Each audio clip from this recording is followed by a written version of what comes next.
le remplacement des plaquettes de frein à pied.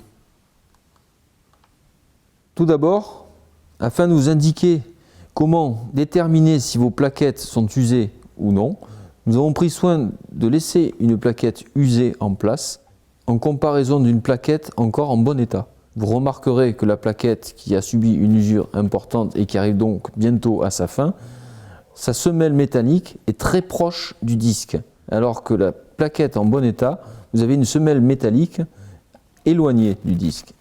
Je vous rappelle que le remplacement d'un jeu de plaquettes de frein à pied est une opération très simple, ne nécessitant pas la dépose de l'étrier. Elle peut donc se faire sur place. Tout d'abord, nous allons écarter avec un petit tournevis légèrement sur la queue de poisson, c'est-à-dire la partie arrière de la plaquette, pour l'écarter très légèrement. Ensuite, nous allons mettre le tournevis au-dessus de l'étrier et glisser la partie plate entre la semelle et le disque et de faire appui sur la garniture en faisant levier contre le disque. Vous remarquerez que nous allons donc repousser le piston dans sa partie 0. Petite précision, le remplacement des plaquettes se fait l'une après l'autre. Pour retirer la première plaquette, nous insérons un tournevis entre l'étrier pour repousser le ressort en étant en appui contre l'étrier. Cela va dégager l'arrière de la plaquette et elle va tomber toute seule. Pour remettre en place la nouvelle plaquette, il faut positionner la partie garniture contre le disque, donc métal côté étrier, pousser la plaquette dans l'étrier, elle va se centrer toute seule, et remonter la plaquette pour faire verrouiller la queue de poisson par le ressort. Votre plaquette est en place. Après avoir remplacé la première plaquette, nous allons donc procéder au remplacement de la deuxième.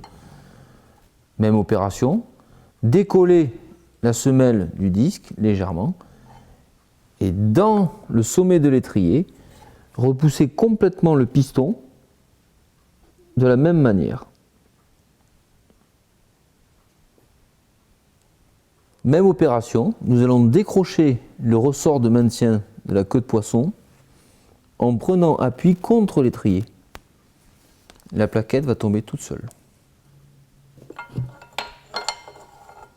Pour mettre en place la plaquette neuve, même opération, garniture de la plaquette contre le disque et vous enfoncez la plaquette au fond de l'étrier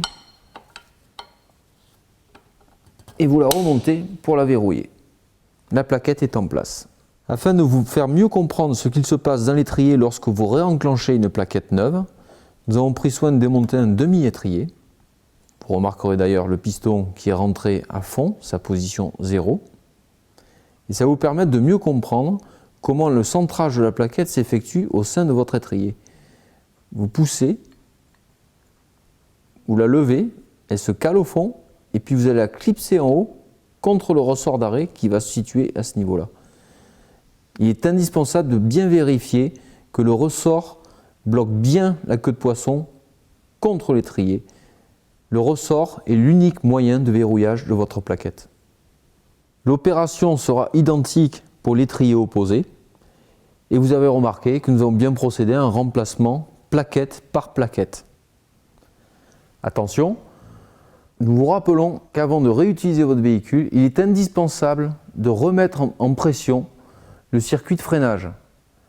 Pour cela, rentrez dans votre véhicule et actionnez plusieurs fois la pédale de frein afin de remettre en pression votre freinage. L'efficacité de votre freinage ne sera obtenue qu'après une période de rodage de vos plaquettes neuves contre vos disques. Je vous souhaite une très bonne route.